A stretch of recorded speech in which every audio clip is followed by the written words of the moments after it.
सज्जन सिंह वर्मा ने आरोप लगाया है कि मेडिकल स्टूडेंट को डॉक्टर हेडगेवार और दीनदयाल उपाध्याय के बारे में पढ़ाने का निर्णय उसी तरह है जैसे तालिबान अपनी विचारधारा असहाय लोगों पर थोप रही है। उसी तरह आरएसएस मेडिकल स्टूडेंट और कई तबकों पर अपनी विचारधारा थोपना चाह रही है। को बताने के उद्देश्य से ये कार्यक्रम रखा गया। ये बताना था कि जब $70 प्रति बैरल तक क्रूड ऑयल आ गया, उस समय 112 रुपये लीटर प्रति लीटर क्यों है। हमारी सरकार में $134, मनमोहन सिंह की सरकार में $134 प्रति बैरल क्रूड ऑयल था, तब हम 68 रुपये में पेट्रोल बेचते थे। उस समय नरेंद्र मोदी साहब मुख्यमंत्री थे और सपना देख रहे थे प्रधानमंत्री बनने का। सपना देखना कोई बुरी बात नहीं। तब उन्होंने एक गाना लॉन्च करवाया था सबसे पहले कि मार्केटिंग के जादूगर तो हैं ये लोग बीजेपी वालों ने। ये कराया था कि सखी सैया तो बहुत ही कमाते, महंगाई डायन खाए जाते। अब महंगाई डायन का स्वप्न सुंदरी हो गई। अब क्या हो गई उसका स्वरूप। महंगाई तो महंगाई है और महंगाई हमेशा डायन रहती है। अब मोदी जी को देखिए, मैं बार बार अपने पत्रकार साथियों से मैंने कहा है, इस लॉ एंड ऑर्डर की स्थिति पे असल में क्या है। शिवराज चौहान को 2018 में आम जनता ने नकार दिया। ठीक है, खरीद फरोख्त की सरकार बना ली। इस प्रदेश का आईएएस और आईपीएस अधिकारी समझ गया कि शिवराज चौहान की आवाज़ में दम नहीं है।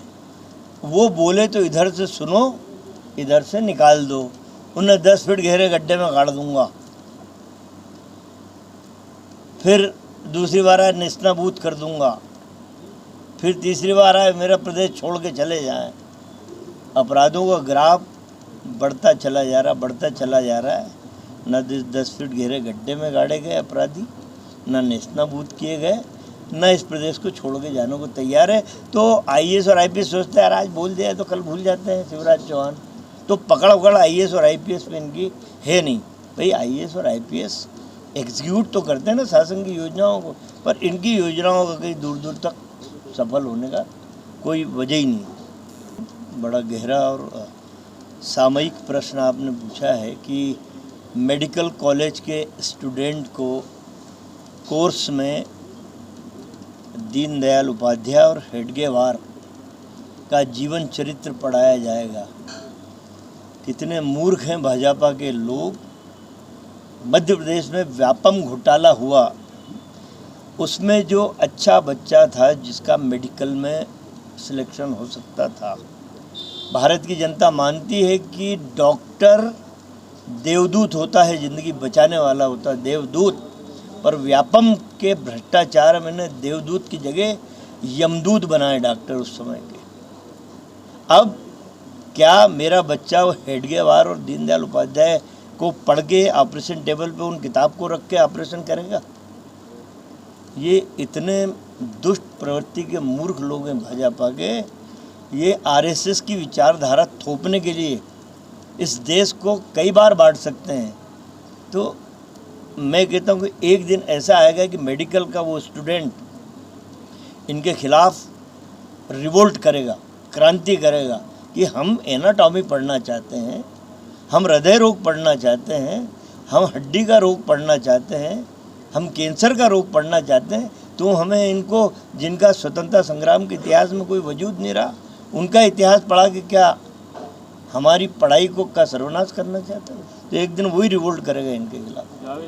पूर्व मंत्री सज्जन सिंह वर्मा ने आज पत्रकारों से चर्चा करते हुए कहा कि भाजपा के लोग इतने मूर्ख हैं कि जिस डॉक्टर को देवदूत की संज्ञा दी जाती है, लेकिन व्यापम के भ्रष्टाचार ने डॉक्टरों को यमदूत बना दिया। सज्जन सिंह वर्मा ने कहा कि भाजपा के लोग दुष्ट प्रवृत्ति के हैं। जिन लोगों का स्वतंत्रता संग्राम में कोई योगदान नहीं रहा, उनका इतिहास पढ़ाकर यह डॉक्टरों की पढ़ाई का सर्वनाश करना चाहते हैं। सज्जन सिंह वर्मा ने कहा कि एक दिन अंबानी और अडानी दिल्ली में बोर्ड लगवाएंगे कि इंडिया फॉर सेल। वर्मा ने कहा कि वर्तमान में भाजपा के घर में कुछ भी हो जाए तो आरोप कांग्रेसी पर लगाते हैं उन्होंने कहा कि विश्वास सारंग सिंधु घाटी की सभ्यता से जानकारी लाएं कि महंगाई नेहरू जी के 1947 के भाषण के कारण बढ़ रही है। सज्जन सिंह वर्मा ने आज महंगाई के खिलाफ महंगाई डायन 1000 का एक डाक टिकट जारी किया। देश के अंदर निरंतर महंगाई बढ़ती जा रही है। आज पेट्रोल के दाम हो, गैस की टंकी के दाम हो या रोज के गृह उपयोगी चीज़ों के दाम हो, भले ही उसमें तेल हो, शक्कर हो, दाल हो, सबके भाव निरंतर बढ़ते जा रहे हैं। पर मोदी सरकार बिल्कुल आंख बंद करके चुप करके बैठी है। 2014 से पहले उनको महंगाई डायन लगती थी, आज उनको अप्सरा लगती है। तो इसीलिए आज हमने डाक विभाग के माध्यम से जो माई स्टैम्प योजना, जो डाक विभाग की केंद्र सरकार की योजना है, इस योजना के माध्यम से आज हमने डाक टिकट 2 तरह के बनवाए हैं। एक तो महंगाई डायन का डाक टिकट बनवाया है, जिसमें एक आम आदमी के ऊपर महंगाई डायन बैठी हुई है और गैस की टंकी के ऊपर वो महंगाई डायन बैठी हुई है। दूसरा डाक टिकट हमने बनवाया है गैस की टंकी का, जिस पे लिखा है बहुत हुई महंगाई की बार, अब की बार 1000 पार। इस तरह के 2 डाक टिकट आज हमने बनवाए हैं और उन टिकट को बनवाकर आज हमने उनको जारी करा है। नहीं, ये असली डाक टिकट है। ये माई स्टाम्प योजना के अंतर्गत डाक विभाग द्वारा बनाए गए हैं और वही ओरिजिनल डाक टिकट है। ये 10 रुपये का एक डाक टिकट है और यही सारे डाक टिकट हम पूरे प्रदेश में और शहर में आम जनता को बांटेंगे और उनसे मांग करेंगे कि यही डाक टिकट लगा के, महंगाई डायन वाले डाक टिकट लगा के नरेंद्र मोदी जी को भेजें, ताकि उनको ये बात की समझ में आए कि आम जनता कितनी पीड़ित है और प्रताड़ित है। मैं विवेक खंडेलवाल, प्रदेश सचिव, मध्य प्रदेश कांग्रेस कमेटी। कांग्रेस के पूर्व मंत्री सज्जन सिंह वर्मा ने आरएसएस की विचारधारा सौंपने के लिए आरएसएस की तुलना तालिबान से की। उन्होंने कहा कि आरएसएस की विचारधारा को थोपने के लिए इस देश को कई बार भाजपा बांट सकती है।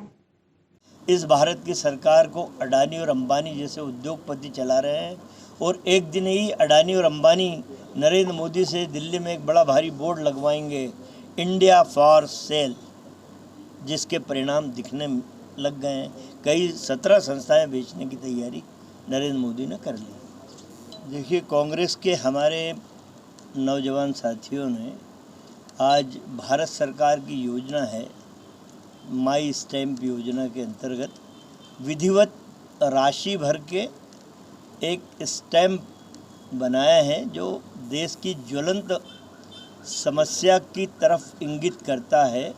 इस योजना का मूल उद्देश्य ये रहा है भारत सरकार की कि हम अपने महापुरुषों के साथ साथ स्वतंत्रता संग्राम का इतिहास, इस देश में क्या महत्वपूर्ण